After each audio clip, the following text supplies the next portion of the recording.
Hello everyone and welcome back to our KDMO update video, and today we have a KDMO update which adds a couple of new things. We have changes to the D-Unit system, a new D-Unit hacking system, and D-Unit digital fusion, and some changes to the dungeon and changes to how crit rate and hit rate is calculated. So pretty interesting stuff. And we also have a nerf to the Shadow Lab. Type F in the comments because Shadow Lab have been nerfed, so a bit unfortunate. But yeah, let's start with the D-Unit hacking system. So it's a new system that allows you to unlock the evolutions that you do not own using new specific items. So you open the page of the group that you want to unlock an evolution on, and you click on the item and you can choose what evolution you want to unlock. And you can also change, and after you do that, you can change its level and transcendence information by consuming hacking kits that match the grade. You can change your level and transcendence information. So just unlock the evolution, you need 100 piece, and to level it up you need 1 piece, and it's 1, and to make it count as transcendent you need 31 piece. So yeah, it's gonna be nice for the groups that have unavailable Digimons. Now it cannot be used on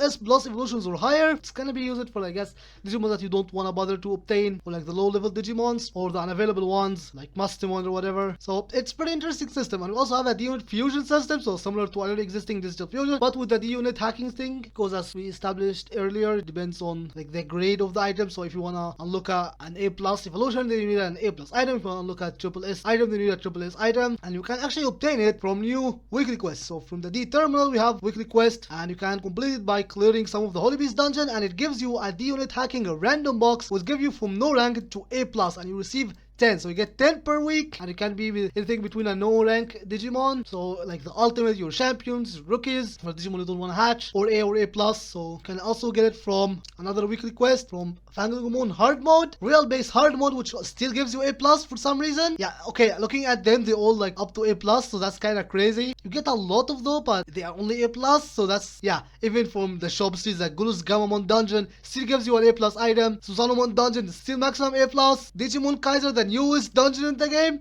still A plus. And I guess actually we have 2 Kaiser dungeons. I don't know which one is which, but yeah, from the 02 dungeons you get up until A plus. So you get 7 quests, so 70 per week, but a maximum of A plus. But you can use in digital fusion, but it's gonna be very difficult to get like the higher ranks of it. But it wouldn't be that bad because 70 per week is not a bad amount. So maybe we'll see. And they also added unit, a new group have been added, but they didn't really say which it is. But whatever, we got a new unit changes. So overall, this looks to be kind of cool, honestly. Because the idea of school and the fact that it's obtainable from in-game, not like cash shop nonsense, data summon nonsense, stealing like from weekly quest. So that is good to know. That's a decent system, I would say.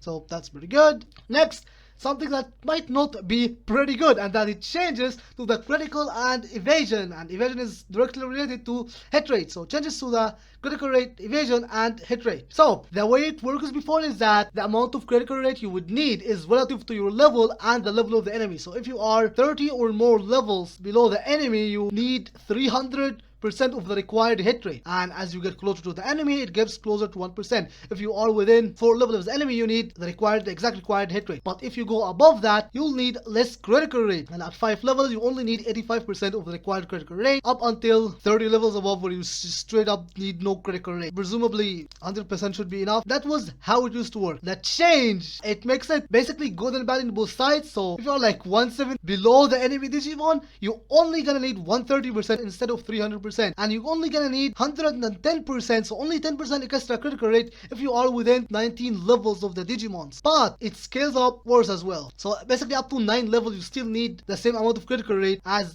9 level higher. Because yeah, after 10 levels you only need 90%. Previously it was 70%, so that's a massive nerf. So basically if you were 15 levels above the Digimon previously, you would need to be 30 levels above it to have the same critical rate. So that kinda sucks for Real Base Hard and Susanomon Dungeon up to 155. So you are like 15 levels above Real Base and Susanomon Dungeon. You used to only need half of the requirement, half of the critical requirement. Now it's only 80%, so it should not be too bad, maybe? Yeah, I guess it's not that bad because we also have some changes to 166 dungeons, like Shopping Street and Kaiser Base. So to Zagamamon and no MDG changes. Yeah, they're gonna be level 160. Normal's gonna be 160 instead of 166. So that is nice. So you can do them starting at like 155. Because yeah, instead of needing 50% more critical rate, you're just gonna need the same amount. But they also gonna scale worse. So if you're like at 170, yeah, you used to not get any bonuses, right? So technically the in-game dungeons critical rate have gotten less because previously they were level 166 and the maximum level was 170. So you will basically need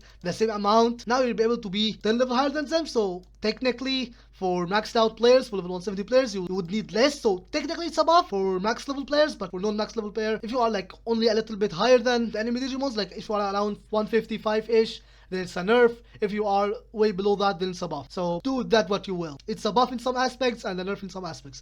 Same thing to the evasion. I don't fully understand how that works, but hit rate and evasion also got a similar thing, but presumably hit rate is also going to be similar. So yeah, hit rate I guess is no longer useless. Technically, for the lower levels and for leveling, it's gonna be good, but for dungeons, it's gonna be harder because the requirement for dungeons is gonna be higher, and the level you would need to be to ignore these requirements is gonna be higher as well. So a bit unfortunate, but I don't know. It's a change. Don't know how I feel about it. It's a nerf in some aspects and a buff in some aspects. Like for maximum level, it should be like it's basically a straight W because of the changes to the dungeon bosses being to 160 instead of 166. It will go back to being a problem when they add like enemies that are 166 or 170 even eventually, because I feel like they're gonna do that eventually. And it still also sucks because we still have no good way of leveling to 170. So yeah, honestly, I think overall it's a bad thing. Like I don't think I would mind it if we had a way to actually level up, but because we kinda don't have a good way of leveling to 170, it's kinda bad. So at its core, it's not a bad thing. Making you not get punished as much by being under level is a good thing, but also rewarding you less for being higher than the enemy boss is kind of bad now because we don't have a good way of leveling. So a bit unfortunate overall. Yeah, next we have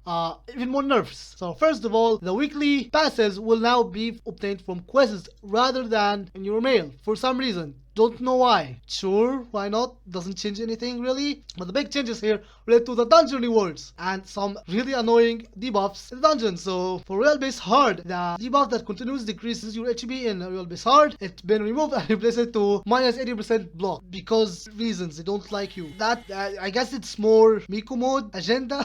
Like yeah, this doesn't matter because Mikumo just removes this debuff, which is also kind of stupid. So when they said they're gonna buff the U ranks, probably this is a Miku mode buff right there. So yeah, all these debuffs by the way just doesn't matter if you have Miku mode.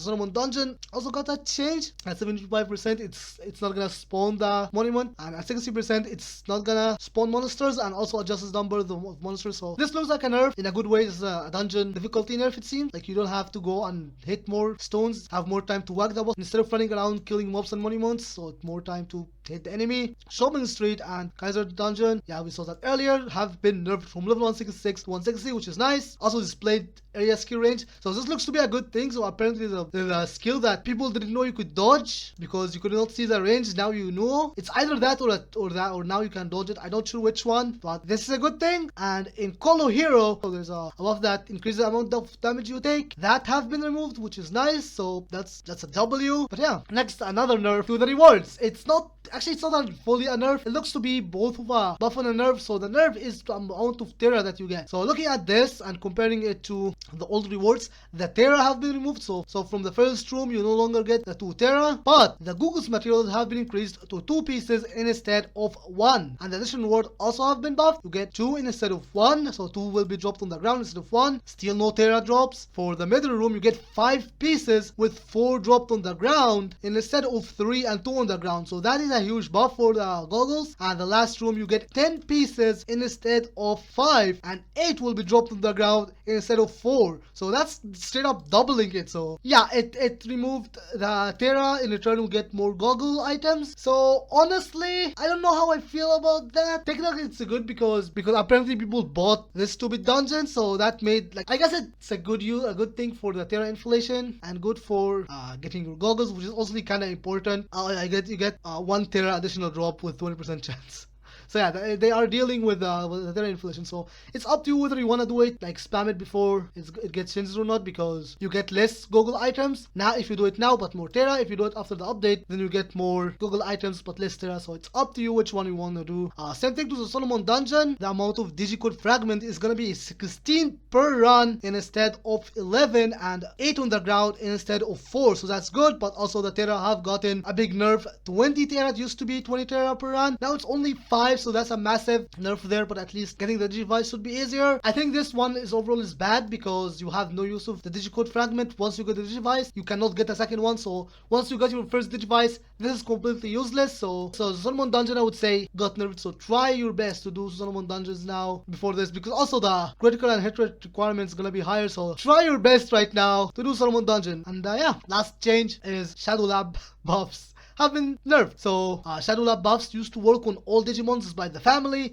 Now that have been removed. Fight was a buff that obtained from Shadow Lab. It's only applied when the Digimon and family attribute match. So yeah, no longer gonna be able to do 4 Shadow Lab buffs. So yeah, this is unfortunate, but honestly I saw it coming. I guess I knew this would be fixed, but I don't know, I'm not too happy about it honestly, because like Colo hard now is gonna be even harder. Solomon dungeon is gonna be even harder now with a triple S plus at least. Like, if you have your rank, you don't care about that. If you have your rank, you're chilling. If not, then you used to really rely on that for like Welbis hard, Rush, and for Solomon hard. So it's a bit unfortunate. Overall, I'm looking at these changes. They didn't look too bad, but they also still kind of nerfs. And these type of nerfs really hit the players that don't have U ranks. Like the crit and hit requirement. I guess not U ranks, but like the whales in general. So like will have higher critical and hit rates. So these are not as much. The same to Shadow Lab, similar thing. The 80% block buff. If you have Mako mode, then you don't care about it. And U ranks generally have higher HP, so they are not punished as much by taking normal attacks. So it's a good old free-to-play nerf, because you know it's DMO at this point. Not even surprised. But yeah, with that, thank you very much for watching.